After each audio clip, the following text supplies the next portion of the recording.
Good morning guys, in front of me is Vivo Y16 and let me show you how to change navigation bar here. So as you can see, currently we are using gesture navigation. So you can go back by sliding up once. Actually, you can go back to home screen. Then to go back just to the previous page, you can slide from right to left or from left to right, just like this. And then to see all recent apps, you have to slide up and hold your finger for a while, like this.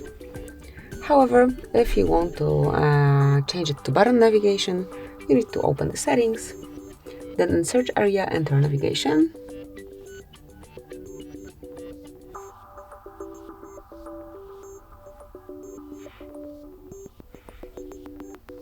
And as you can see here in system navigation, you can switch between gesture to free button navigation smoothly by tapping. You can pick the layout, so it's up to you and to your own preferences. Let me choose this one.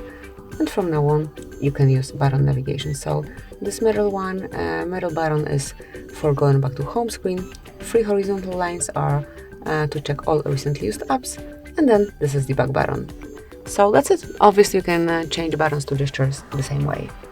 Thank you for watching. Please subscribe our channel and leave the thumbs up.